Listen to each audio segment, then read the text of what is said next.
નમસ્કાર વિદ્યાર્થી મિત્રો, હું દર્શન પાનસુરિયા પાર્થ નોલેજ ઇન્સ્ટિટ્યૂટ અને સમર્પણ ટેકનો સ્કૂલ દ્વારા કાર્યરત યુટ્યુબ ચેનલ સમર્પણ ટેકનો સ્કૂલ જેમાં આપ સર્વે વિદ્યાર્થી મિત્રોનું હાર્દિક અભિવાદન કરું છું. ધોરણ 11 કોમર્સ વિષય BA પાઠ નંબર 2 જેનો લેક્ચર નંબર 7 જેમાં આપ સર્વે વિદ્યાર્થી મિત્રોનું સ્વાગત છે. ગયા લેક્ચર દરમિયાન આપણે વીમાના પ્રકારો છે પૂર્ણ કર્યા, જેમાં મુખ્ય 2 પ્રકારો એક હતા જીવનનો વીમો જે લેક્ચર નંબર 5 ની અંદર જોયું, અને ત્યારબાદ હતો સામાન્ય વીમો જેની સમજૂતી આગળના લેક્ચર એટલે કે લેક્ચર નંબર 6 ની અંદર મેળવેલી. આજના આ લેક્ચર દરમિયાન હવે આપણે આ વીમાનું ખાનગીકરણ જેનો મહત્વનો ટોપિક છે એ જોવાનો છે. આ વીમાના ખાનગીકરણ વિશેની વાત અહીંયા કરેલી છે, તમને તો આપેલું છે અહીંયા વીમાનું ખાનગીકરણ. ખાનગીકરણ શા માટે કરવું? આમ તો આપણે ધોરણ 10 ની અંદર ભણી ગયા હોય, ધોરણ 8 માં અને ધોરણ 9 ની અંદર સમાજ વિદ્યામાં એવું આવેલું હતું કે જ્યારે કોઈ રાષ્ટ્રીય કંપની હોય, રાષ્ટ્રીય કંપની એટલે કે સરકારી કંપની હોય, એ સરકારી કંપનીની માલિકી જ્યારે બદલી અને ખાનગી માલિકીમાં રૂપાંતરિત થાય ને ત્યારે એને ખાનગીકરણ થયું કહેવાય. આવું આપણે પ્રચલિત એવું જોયેલું છે કે ભાઈ ખાનગીકરણ કોને કહેવાય, તો કે આને કહેવાય. પણ અહીંયા વીમાનું ખાનગીકરણ કર્યું ને તો એ કંપનીઓ સરકારી બની. આવું શા માટે? તો જેટલી પણ કંપની હતી ભારતમાં એ બધી જ ખાનગી ક્ષેત્રની હતી અને બધી જ વિદેશી હતી. આ વિદેશી તમામ કંપનીઓની માલિકી છે એ ભારત સરકારની માલિકીમાં રૂપાંતરિત કરી, એટલે વિદેશી કંપનીની માલિકી હતી અને આપણામાં આવીને એટલે એને કીધું છે ખાનગીકરણ, પણ ભારત સરકાર હસ્તક રાષ્ટ્રીયકરણ થયું કહેવાય. અહીંયા તમને મુદ્દો આપેલો છે કે ભારતમાં વીમાની શરૂઆત ખાનગી ક્ષેત્રથી થઈ હતી. ખાનગી ક્ષેત્ર કોને કહેવાય? તો કોઈ વ્યક્તિ કે વ્યક્તિના સમૂહની માલિકી હોય. ખાનગી ક્ષેત્ર કોને કહેવાય? જેની માલિકી, સંચાલન અને બધો જ વહીવટ એ કોઈ વ્યક્તિ કે વ્યક્તિઓના સમૂહ હસ્તક હોય તો એ ખાનગી. સરકારી કોને કહેવાય? તો બધી જ માલિકી, સંચાલન અને વહીવટ, માલિકી, સંચાલન અને વહીવટ આ બધું જ સરકાર હસ્તક હોય તો એને કહેવાશે સરકારી. સહકારી કોને કહેવાય? તો સહકારી એટલે લોકો એકઠા થાય, ભેગા થાય અને પછી એકબીજાના સહકારથી, એકબીજાની જરૂરિયાતોને ધ્યાને રાખી, એકબીજા લોકોને મદદરૂપ થવાના ઈરાદાથી જ્યારે આ કોઈ પણ પેઢી ચાલતી હોય તો એને કહેવાશે સહકારી. અને જ્યાં ખાનગી ક્ષેત્ર અને સરકારી ક્ષેત્ર એમ બંનેની માલિકી હોય એને કહેવાશે સંયુક્ત ક્ષેત્રના ઉદ્યોગો કે સંયુક્ત ક્ષેત્રની માલિકી ધરાવતી પેઢીઓ. તો 4 આપણી પાસે છે. એક સરકારી કોને કહેવાય? તો જેની માલિકી, સંચાલન ને વહીવટ સરકાર હસ્તક હોય એ સરકારી. જેનું માલિકી, સંચાલન ને વહીવટ એ વ્યક્તિ કે વ્યક્તિઓના સમૂહ હસ્તક હોય તો ખાનગી. લોકો ભેગા થાય, હળીમળી અને એકબીજા સાથે ભેગા મળી અને એકબીજાને ઉપયોગી થવાના હેતુથી, એકબીજાને ઉપયોગી થવાના ઈરાદાથી જે ધંધો ચાલતો હોય એને કહેવાશે સહકારી. અને ખાનગી અને સરકારી એમ બંનેની ભેગી માલિકી હોય તો એને કહેવાશે સંયુક્ત. આવું આપણે ભણી ગયા. તો એમ ભારતમાં જે વીમા કંપનીની શરૂઆત થઈ, બધી જ વીમા કંપનીઓ કયા ક્ષેત્રની હતી? ખાનગી. અને બધી જ હતી વિદેશી વીમા કંપનીઓ, ભારતીય એક પણ નહોતી. હવે જો કીધું કે આ મુદ્દો તમને આપેલો નથી ચોપડીમાં, પણ અહીંયા હું તમને લખીને દીધેલો છે કે ભારતમાં પ્રથમ વીમા કંપની વિદેશી માલિકીની જ હતી, ભારતીય માલિકીની હતી જ નહીં. ભારતમાં પ્રથમ વીમા કંપની ક્યારે શરૂ થઈ? તો 1870માં બોમ્બેની અંદર, જેને હાલમાં આપણે મુંબઈ તરીકે ઓળખીએ છીએ, આ બોમ્બેમાં મ્યુચ્યુઅલ લાઈફ ઇન્સ્યોરન્સના નામે શરૂઆત થઈ. ભારતમાં પ્રથમ વીમા કંપનીની શરૂઆત ક્યારે થઈ? ચોપડીમાં નથી એટલે પ્રશ્ન પૂછાવાની શક્યતા ઓછી, પણ માત્ર જાણવા માટે થઈ અને અહીં લખેલું છે કે ભારતમાં પ્રથમ વીમા કંપની 1870માં બોમ્બેની અંદર એટલે કે મુંબઈમાં ક્યાં નામે શરૂ કરવામાં આવી? તો મ્યુચ્યુઅલ લાઈફ ઇન્સ્યોરન્સ એવા નામથી આ પ્રથમ વીમા કંપની શરૂ થઈ, જે પણ ખાનગી ક્ષેત્રની જ હતી અને એ પણ વિદેશી રોકાણકારોની જ હતી, એટલે કે વિદેશી માલિકીની જ હતી, આપણી હતી નહીં. હવે મુદ્દો એવો છે કે ભારતમાં બ્રિટિશ શાસન હતું, અહીં કીધું બ્રિટિશ હકુમત. આ બ્રિટિશ શાસનના કારણે ઘણી બધી વિદેશી વીમા કંપનીઓએ ભારતમાં વીમા કાર્યની શરૂઆત કરી, એટલે કે પોતાનો વીમાનો ધંધો કે વીમાનો વ્યવસાય કહેવાય, વીમા વ્યવસાયની શરૂઆત કરી. ઘણા બધા વિદેશી વીમા કંપનીઓએ. બધી જ સત્તા કોની હતી? તો કે બ્રિટિશોની, અંગ્રેજોની. આ અંગ્રેજોના શાસનકાળ દરમિયાન બીજા દેશના એટલે કે ઇંગ્લેન્ડના પણ હોય, યુરોપ ખંડમાં અઢળક દેશો છે, એ ઘણા બધા દેશોના વિદેશી વીમા કંપનીઓએ ભારતમાં વીમા કાર્યની શરૂઆત કરી, વીમા વ્યવસાયની શરૂઆત કરી. જેમાં મુખ્ય દેશો ક્યાં? તો એક તો પહેલું ઇંગ્લેન્ડ, બીજું હતું નેધરલેન્ડ, ત્યાર પછી હતા ફ્રેન્ચ લોકો હતા, ડચ હતા, પોર્ટુગીઝો હતા. આ બધા જ દેશો, પોર્ટુગલ, આ બધા દેશોની વીમા કંપનીઓએ ભારતની અંદર અંગ્રેજોના શાસનકાળ દરમિયાન વીમા કંપનીઓ શરૂ કરી, જેમાંથી મોટા ભાગની વીમા કંપનીઓ એ અંગ્રેજ વ્યક્તિઓ દ્વારા કાર્યરત હતી, એટલે કે અંગ્રેજો, ઇંગ્લેન્ડની કંપનીઓ દ્વારા હતી. તો પ્રોબ્લેમ શું થયો? મુશ્કેલી કઈ થઈ? તો જો અહીં કીધું કે અયોગ્ય વેપારી રીત રસમો. અયોગ્ય વેપારી રીત રસમો એટલે તો કે જે પ્રીમિયમ છે એ વધુ લેવામાં આવે અને જ્યારે વળતર આપવાનું થાય ત્યારે કોઈને કોઈ પ્રકારે ઓછું વળતર આપે અથવા વળતર આપે જ નહીં, વળતરને નાબૂદ કરી નાખે, ગમે તે કારણસર વળતર છે એ કેન્સલ કરી નાખે. આ અયોગ્ય વેપારી રીત રસમો આચરવામાં આવતી એટલે ઉપયોગમાં લેવામાં આવતી. અયોગ્ય વેપારી રીત રસમો ઉપયોગમાં લેવામાં આવતી હોવાના કારણોસર, આક્ષેપોના કારણે, એવી મુશ્કેલીઓના કારણે 19મી જાન્યુઆરી 1956, આ તારીખ યાદ રાખવાની છે, 19મી જાન્યુઆરી 1956ના રોજ વટ હુકમ બહાર પાડવામાં આવ્યો. વટ હુકમ કઈ રીતે? 1956 એટલે આપણે આઝાદ થઈ ગયા હતા. આઝાદ ક્યારે થયા? 1947માં. 1947માં આઝાદ થયા પછી ભારત સરકારે આ વિદેશી વીમા કંપનીઓ સામે વટહુકમ બહાર પાડ્યો કે તમારે જો ધંધો ચલાવવો હોય તો બધી જ માલિકી સરકારને સોંપવી પડશે, એમાંથી તમને ભાગ આપવામાં આવે, એમાંથી એને હિસ્સો આપવામાં આવે, અને જો તમારે ધંધો ચલાવવો જ નથી, તમારે જો વહીવટ કરવો જ નથી, તો ભારતની અંદર તમારી મરજીથી કોઈ પણ જાતનો વીમા વ્યવસાય કરી શકાશે નહીં. આવો વટ હુકમ બહાર પાડવામાં આવ્યો. અને આ અંડરલાઈનને યાદ રાખજો, જીવન વીમાના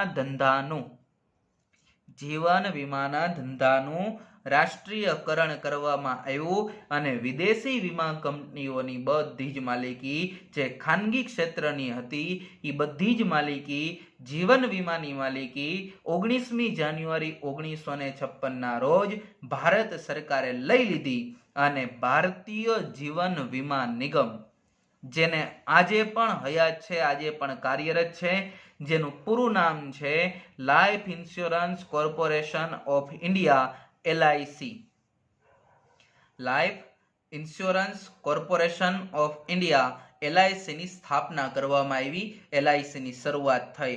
આ માત્ર ને માત્ર જીવન વીમાના ધંધાનું રાષ્ટ્રીયકરણ થયું. આપણી પાસે બે વ્યવસાય છે, એક છે જીવન વીમો અને બીજો છે સામાન્ય વીમો. જેમાં જીવન વીમાના જે કોઈ પણ વ્યવસાય છે એનું રાષ્ટ્રીયકરણ કરી બધી જ માલિકી ભારત સરકારે કન્વર્ટ કરી લીધી, ભારત સરકારે લઈ લીધી અને LIC ની સ્થાપના થઈ, life insurance corporation of India. આ સવાલ 1 માર્કમાં પૂછાય, ફૂલ ફોર્મમાં LIC નું પૂરું નામ આપો. અહીંયા 1 માર્કની અંદર આ પૂછાઈ શકે કે જીવન વીમાના ધંધાનું રાષ્ટ્રીયકરણ ક્યારે થયું? યાદ રાખજો, હજી મુદ્દો જીવન વીમાના ધંધાનું રાષ્ટ્રીયકરણ છે. સામાન્ય વીમાના ધંધાનું રાષ્ટ્રીયકરણ હવે આવશે. આ જીવન વીમાના ધંધાનું રાષ્ટ્રીયકરણ છે જે 19મી જાન્યુઆરી 1956ના રોજ કરવામાં આવ્યું અને કઈ કંપનીમાં થયું? તો ભારતીય Jeevan Bima Nigam, life insurance corporation of India, LIC નું પૂરું નામ પૂછાય તો આ જ લખવાનું છે અને વ્યવસ્થિત લખવાનું. જો અંગ્રેજીમાં ન આવડે, ભૂલ પડે, એવું બની શકે તમે ભારતીય જીવન વીમા નિગમ લખશો ને તો માર્ક નહીં મળે. LIC નું પૂરું નામ આ ઇંગ્લિશમાં આપેલું છે એ જ લખવું પડે. ઇંગ્લિશમાં નામ લખો છો ત્યારે એની સાથે ખોટું ન પડે એટલે સાથે ગુજરાતીમાં લખી નાખવાનું, life insurance corporation of India. આવું શા માટે સાથે લખવાનું કીધું? ગુજરાતીમાં આપણે ભૂલ થવાની શક્યતાઓ ઓછી હોય. ઇંગ્લિશમાં કોઈ એક અક્ષર, ધારો કે અહીંથી ઈ ભૂલાઈ ગયો ને તોય આખો એક માર્ક કપાઈ જાય, એક પણ માર્ક મળવાનો નથી. એટલે આખું નામ વ્યવસ્થિત લખવાનું, શક્ય હોય ત્યાં સુધી ઇંગ્લિશને પહેલું મહત્વ આપવાનું અને સાથે ગુજરાતીમાં જ લખવાનું, પણ ઇંગ્લિશ શબ્દનો ઉપયોગ કરવાનો. Life insurance corporation of India, નહીં કે ભારતીય જીવન વીમા નિગમ. ભારતીય જીવન વીમા નિગમ લખશો, માર્ક નહીં મળે. તો આ જીવન વીમાની કંપનીનું રાષ્ટ્રીયકરણ થયું. આપણા બે વીમાઓ છે. બીજો છે સામાન્ય વીમો. જીવન વીમાનું રાષ્ટ્રીયકરણ અહીં લખ્યું છે કે આમ જીવન વીમા ક્ષેત્રે ભારતીય જીવન વીમા નિગમ એટલે કે life insurance corporation of India એના એક હથ્થુ ઇજારાની શરૂઆત થઈ. એક હથ્થુ ઇજારો એટલે બજારમાં જ્યારે એક જ પેઢી કાર્યરત હોય આવી સ્થિતિને શું કહેવાય? ઇજારો. એક જ પેઢી કાર્યરત હોય તો એને શું કહેવાશે? ઇજારો. ઉદાહરણ તરીકે કોઈ એક 5 કિલોમીટરનો વિસ્તાર છે, એ 5 કિલોમીટરના વિસ્તારની અંદર એક જ કરિયાણાની દુકાન છે જે જીવન જરૂરી વસ્તુઓ કહેવાય આપણી.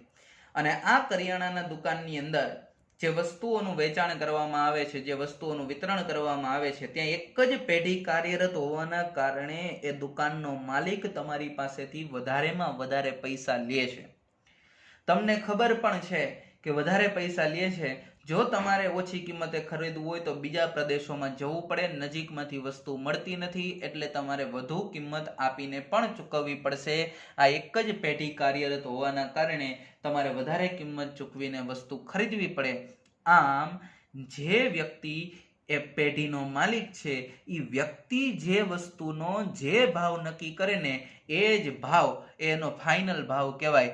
એ જ ભાવ સપાટીએ તમારે વસ્તુ ખરીદવી પડે, એ જ ભાવથી તમારે વસ્તુ લેવી પડે.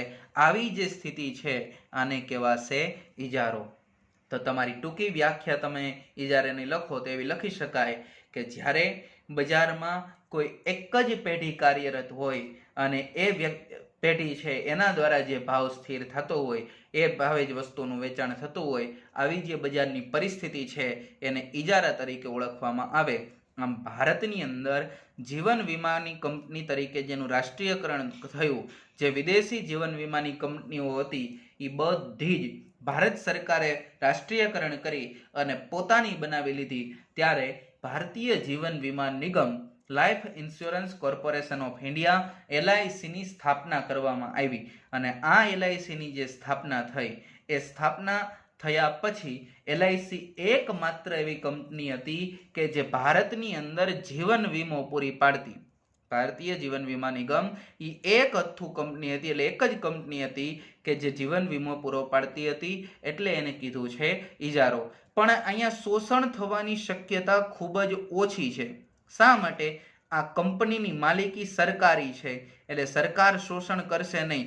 જો એ માલિકી ખાનગી હોત તો શોષણ થવાની શક્યતાઓ વધી જાત, પણ અહીંયા એ સરકારી કંપની હોવાના કારણે શોષણ થવાનું નથી, એટલે આ એક હથ્થુ ઇજારાની શરૂઆત થઈ. અહીંયા જીવન વીમાનું રાષ્ટ્રીયકરણ પૂરું થયું.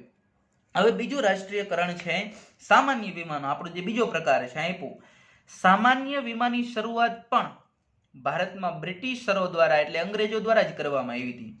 સામાન્ય વીમાની શરૂઆત પણ ભારતમાં બ્રિટિશરો એટલે કે અંગ્રેજો દ્વારા થઈ હતી. અને એ કંપનીઓ પણ ખાનગી કંપનીઓ હતી, એ કંપનીઓ પણ ખાનગી ધોરણે જ ચાલતી હતી. સામાન્ય વીમા ઉપર પણ, સામાન્ય વીમાની અંદર આપણી પાસે 3 વીમા છે ને, માલ હેરફેરનો વીમો, આગનો વીમો અને અન્ય વીમા. આમાં લોકોને જ્યારે જરૂરિયાત હોય ત્યારે વીમો લે તો ત્યારે એનું શોષણ કરવામાં આવતું. અને શોષણના કારણોસર એવું કીધું કે સામાન્ય વીમા ઉપર પણ સમયાંતરે એટલે ધીમે ધીમે સમય જતા એના ઉપર સરકાર દ્વારા એટલે કે ભારત સરકાર દ્વારા સતત નિયંત્રણો મુકાતા રહ્યા, સતત નિયંત્રણ રાખવામાં આવ્યા. અને જે નિયંત્રણો આપને 1947માં આઝાદી મળી ગઈ ત્યાર પછી પણ આ બધા જ નિયંત્રણો હજુ પણ ચાલુ હતા. કેમ? તો કે શોષણ વધારે કરતી એ શોષણને અટકાવવા માટે થઈ અને ભારત સરકારે આ સતત નિયંત્રણો રાખવા માટેની કાળજી, સતત નિયંત્રણો રાખવા માટેના પ્રયત્ન એ શરૂ રાખ્યા. અને 1972માં તમારો આ પ્રશ્ન છે, સામાન્ય વીમા વેપારનો કાયદો ક્યારે બહાર પાડવામાં આવ્યો? અહીંયા 1 માર્કનો આ પ્રશ્ન. સામાન્ય વીમા વેપારનો કાયદો ક્યારે બહાર પાડવામાં આવ્યો? આ કાયદો શું હતો? તો સામાન્ય વીમા ક્ષેત્રે કાર્યરત કંપનીઓનું રાષ્ટ્રીયકરણ કરી ભારતીય માલિકીમાં રૂપાંતરિત કરવા માટે નો કાયદો એ કાયદો હતો સામાન્ય વીમા વેપારનો કાયદો, જે બહાર પડ્યો 1972માં. આ સામાન્ય વીમા ક્ષેત્રે કાર્યરત જેટલી પણ કંપનીઓ છે, જે બધી જ ખાનગી કંપનીઓ છે, એનું રાષ્ટ્રીયકરણ કરી અને એ બધી જ કંપનીઓને ભારતીય માલિકીમાં અને ભારત સરકારની વીમા કંપનીની માલિકીમાં રૂપાંતરિત કરવા માટે અઢળક કંપનીઓ સામાન્ય વીમા ક્ષેત્રે કાર્યરત હતી એ તમામ કંપનીઓનું રાષ્ટ્રીયકરણ કરી અને ભારતીય વીમા કંપનીમાં રૂપાંતરિત કરવા માટે 1972માં સામાન્ય વીમા વેપાર જે રાષ્ટ્રીયકરણ કરવા માટેનો એટલે વિદેશી ખાનગી વીમા કંપનીને ભારતીય સરકારી વીમા કંપનીમાં રૂપાંતરિત કરવા માટેનો રાષ્ટ્રીયકરણનો કાયદો એ સામાન્ય વીમા વેપારનો કાયદો રચવામાં આવ્યો 1972માં. અને આ કાયદાના આધારે 1972ના કાયદા દ્વારા એટલે કે એના આધારે 1 જાન્યુઆરી 1972માં કાયદો અમલમાં આવ્યો અને એના આધારે 1 જાન્યુઆરી 1973થી ભારતની અંદર સામાન્ય વીમા વેપાર અંગે ભારતીય સામાન્ય વીમા ક્ષેત્રે કાર્યરત એવી તમામ સામાન્ય વીમા કંપનીઓ એનું રાષ્ટ્રીયકરણ કરવામાં આવ્યું અને વિદેશી ખાનગી વીમા કંપનીઓમાંથી એને ભારતીય સરકારી માલિકીની સામાન્ય વીમા કંપનીઓની અંદર પરિવર્તિત કરવામાં આવી અને આ તમામ સામાન્ય વીમા કંપનીઓની માલિકી પણ એ ભારત સરકારની થઈ ગઈ.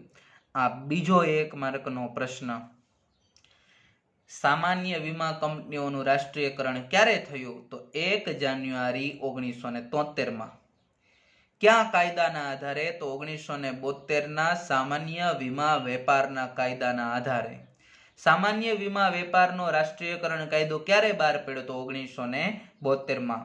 આગળ કીધું છે વીમા ક્ષેત્રની કામગીરીની સમીક્ષા માટે. સમીક્ષા એટલે વીમા ક્ષેત્રે કાર્યરત તમામ કંપનીઓ કેવી રીતે ચાલે છે, કેવી રીતે ધંધો કરે છે, લોકોને સહાય પૂરી પાડે છે કે કેમ, શોષણ નથી કરતી, આ બધી જ બાબતોની કાળજી લેવા માટે, એનો અવલોકન કરવા માટે, એનું મૂલ્યાંકન કરવા માટે એક સમિતિની રચના કરવામાં આવી, એક જૂથની રચના કરવામાં આવી. જો યાદ રાખજો, જ્યારે જીવન વીમા ક્ષેત્રે કાર્યરત કંપનીનું રાષ્ટ્રીયકરણ થયું ત્યારે આવી કોઈ સમિતિની રચના નહોતી કરવામાં આવી. કારણ તો કે એક જ કંપની હતી એટલે બધાયનું મૂલ્યાંકન કરવાનું છે જ નહીં, એક જ કંપનીનું જોવાનું. ધારો કે તમારી પાસે કોઈ એક જ વસ્તુ હોય ને એનું ધ્યાન રાખો, મશીન હોય એમ્બ્રોઇડરીના ને એક મશીન હોય ને ધ્યાન રાખો ને તમે એકલા પહોંચી વળો. જ્યારે 50 મશીન હોય તો આખું ગ્રુપ રાખવું પડે, જૂથ રાખવું પડે, ધ્યાન રાખવા માટે એમને પગાર ચૂકવવો પડે, બધું જ કરવું પડે. તો એક જ કંપની છે તો બધું જ ધ્યાન નહીં રાખવું પડે. જ્યારે અહીંયા કેટલી બધી વીમા કંપનીઓનું રાષ્ટ્રીયકરણ થયું એટલે બધાની કાળજી રાખવી જરૂરી છે. એટલે વીમા ક્ષેત્રની કામગીરીની સમીક્ષા કરવા માટે વીમા ક્ષેત્રે કાર્યરત તમામ જે વીમા કંપનીઓ છે એની કાળજી રાખવા માટે એક સમિતિની રચના થઈ, એક જૂથની રચના થઈ, જેના અહેવાલ એટલે એમણે લેખિત સ્વરૂપે માહિતી તૈયાર કરી અને એના કારણે ભારત સરકારે વિદેશી વીમા કંપનીઓને ભારતીય વીમા કંપનીઓ સાથે સહયોગમાં એટલે પાર્ટનરશિપમાં, મતલબમાં ભારતીય વીમા કંપની હતી ને, હવે આ બધી જ વીમા કંપનીઓ ભારતની થઈ ગઈ રાષ્ટ્રીયકરણ થયા પછી. હવે ભારત સરકારની માલિકીની તમામ વીમા કંપનીઓ છે એની સાથે વિદેશી રોકાણકારોએ પણ પાર્ટનરશિપમાં ધંધો કરવો હોય તો સહયોગમાં વીમાનો ધંધો કરવાની જોગવાઈ કરી, એની છૂટ આપી. અને છૂટ આપ્યા પછી તો કે 1999માં વીમા નિયમન અને વિકાસ સત્તા, વીમા નિયમન એટલે વીમા કંપનીઓ જે કાર્યરત છે એ તમામ વીમા કંપનીઓનું એ નિયંત્રણ કરવું અને એ તમામ વીમા કંપનીઓનો દિવસે ને દિવસે વિકાસ થાય, ધીમે ધીમે આગળ વધે એવા હેતુથી આ વિકાસ સત્તા 1999માં આ ઈરડાની સ્થાપના થઈ. 1 માર્કનો પ્રશ્ન, ઈરડાની સ્થાપના ક્યારે થઈ તો 1999માં. ઈરડાનું પૂરું નામ પૂછાય તો એ પણ 1 માર્કમાં પૂછાય. અહીં લખી દઉં છું, insurance regulatory and development authority. Insurance એટલે I, રેગ્યુલેટરી એટલે R, ડેવલપમેન્ટ એટલે D અને A એટલે ઓથોરિટી. ઇન્સ્યોરન્સ એટલે વીમા, રેગ્યુલેટરી એટલે નિયમન, એન્ડ એટલે અને, ડેવલપમેન્ટ એટલે વિકાસ અને સત્તા એટલે ઓથોરિટી. આ ઈરડાની સ્થાપના થઈ. આપણે ફરી એક વખત યાદ હોય તો હમણાં જ કીધું કે ગુજરાતીમાં સાથે લખવાનું. આ insurance regulatory and development authority. આની સ્થાપના ક્યારે થઈ? 1999માં. શા માટે થઈ? તો તમામ વીમા કંપનીઓની દેખભાળ રાખવા માટે, એની સમીક્ષા કરવા માટે, એની કાળજી રાખવા માટે, વીમા અંગેનું નિયમન કરવા, નિયંત્રણ કરવા માટે થઈ અને આ વીમા કંપનીઓની સ્થાપના કરવામાં આવી. તો આપણો આ 3 માર્કનો પ્રશ્ન છે, વીમાના ખાનગીકરણ વિશેની સમજૂતી આપો. 3 માર્કમાં પ્રશ્ન પૂછાય તો તમારે લખવાનું કેટલું? તો જીવન વીમાની માહિતી પહેલા લખવાની. અહીં હું લખી આપું છું. તમારો પ્રશ્ન છે વીમાનું ખાનગીકરણ સમજાવો. 3 માર્કમાં પ્રશ્ન પૂછાય તો પહેલું જીવન વીમાની માહિતી લખવાની, પછી લખવાની સામાન્ય વીમાની માહિતી. કેવી રીતે લખવાનું કહું. જીવન વીમાની માહિતીમાં જીવન વીમાની શરૂઆત ક્યારે થઈ તો કે ખાનગી ક્ષેત્રથી. પછી તો એ વીમા કંપની છે એની અંદર તો કે ધીમે ધીમે અંગ્રેજોના હુકુમત હતી, અંગ્રેજોનું શાસન હતું, એટલે એના ઉપર તો કે અનેક બીજી વિદેશી વીમા કંપનીઓ ભારતમાં આવી. એણે વીમાનો ધંધો શરૂ કર્યો. અયોગ્ય વેપારી રીત રસમો, જેના કારણે વટ હુકમ બહાર પાડવામાં આવ્યો અને 19મી જાન્યુઆરી 1956ના રોજ જીવન વીમા ક્ષેત્રે કાર્યરત વીમા કંપનીનું રાષ્ટ્રીયકરણ કરવામાં આવ્યું અને ભારતીય જીવન વીમા નિગમ એટલે કે LIC, life insurance corporation of ઇન્ડિયાની સ્થાપના થઈ. આ LIC કે જેના ભારતની અંદર જીવન વીમા ક્ષેત્રે 1 હથ્થું ઇજારાની શરૂઆત થઈ. આટલા મુદ્દા છે જીવન વીમાના. બીજું છે સામાન્ય વીમો. એની શરૂઆત પણ ખાનગી ક્ષેત્રથી જ થઈ. બીજું તો કે એમાં પણ ભારતની અંદર અનેક વીમા કંપનીઓ હતા અને એમાં પણ સમયાંતરે નિયંત્રણો છે ધીમે ધીમે મુકાતા રહ્યા. 1972માં રાષ્ટ્રીયકરણ કાયદો બહાર પાડવામાં આવ્યો. રાષ્ટ્રીયકરણ કાયદો શું હતો? સામાન્ય વીમા વેપારનો કાયદો બહાર પાડ્યો, જે અંતર્ગત 1 જાન્યુઆરી 1973માં સામાન્ય વીમા ક્ષેત્રે કાર્યરત તમામ કંપનીઓનું રાષ્ટ્રીયકરણ થયું અને ભારત સરકારની માલિકીમાં બની. પછી બધાની સમીક્ષા કરવા માટે, બધાની કાળજી રાખવા માટે તો એક સમિતિની રચના કરવામાં આવી. એ સમિતિએ અહેવાલ બહાર પાડ્યો અને અહેવાલના આધારે વિદેશી વીમા કંપનીએ જો ભારતની વીમા કંપની સાથે પાર્ટનરશિપમાં એટલે સહયોગમાં ધંધો કરવો હોય તો છૂટ આપવામાં આવી અને એ બધાના નિયંત્રણ માટે IRDAની સ્થાપના થઈ. IRDA, IRDA એટલે insurance regulatory and development authority, જેની સ્થાપના કરવામાં આવી એટલે કે વીમા નિયમન અને વિકાસ સત્તા, આની રચના થઈ. અહીંયા આ 3 માર્કનો પ્રશ્ન પૂરો થાય. ટૂંકમાં તમારે આટલું યાદ રાખવાનું એટલે માર્ક પૂરેપૂરા 3 માર્કમાં આવે. આ મુદ્દાઓ યાદ રાખવા ખાસ, કે જેના કારણે કોઈ પણ જાતનો પ્રશ્ન છે એ રહે નહીં. આ ક્રમમાં લખી નાખવાનું. 3 માર્ક આસાનીથી મળવા પાત્ર છે. તો વીમાનું ખાનગીકરણ સમજાવો. આ પ્રશ્ન પણ તમને 3 માર્કમાં પૂછાય. આ ખાનગીકરણ છે એ પૂર્ણ થયું. હજુ વીમા નિયમન અને વિકાસ સત્તાની જે સ્થાપના થઈ, આપણી પાસે અહીં કંપની છે 1999માં વીમા નિયમન અને વિકાસ સત્તાની સ્થાપના થઈ એટલે કે IRDA, એની સમજૂતી હવે પછીના લેક્ચરની અંદર આપણે મેળવવાની છે. માટે એ મુદ્દો છે, એક સાથે 2 પ્રશ્ન છે વ્યવસ્થિત ન આવે એટલે અલગથી રાખેલું છે. એટલે હવે પછીના લેક્ચરમાં અમે વીમા નિયમન અને વિકાસ સત્તા IRDAની સમજૂતી છે એ આપણે મેળવશું. તો આ લેક્ચરની અંદર અહીંયા સુધી રાખશું અને ફરી એકવાર નવા લેક્ચર સાથે મળશું ત્યારે માહિતી મેળવશું. જ્યાં ક્યાંય પણ ન સમજાય ત્યાં નોંધ કરીને તૈયાર રાખવું. જ્યારે ક્લાસમાં મળશું ત્યારે દરેક બાબતોનું આપણે સોલ્યુશન કરશું. પ્રશ્નની નોંધ કરી રાખવી. તમારે એમાં હોય કે ભાઈ આપને યાદ રહી જાય, આવું થોડું ભૂલાઈ જાય, તો એ હજી મહિનો દિવસ પછી કદાચ શાળાઓ ખુલે તો મહિનો દિવસ સુધી યાદ રહેવાનું નથી. એટલે નોંધ કરી રાખો કે જેના કારણે ગમે ત્યારે એ શાળાઓ શરૂ થાય ત્યારે તમે એને પૂછી શકો, તમે એને પાછા રિપીટ કરી શકો. આપણે ફરી એકવાર નવા લેક્ચરમાં મળશું. ધન્યવાદ.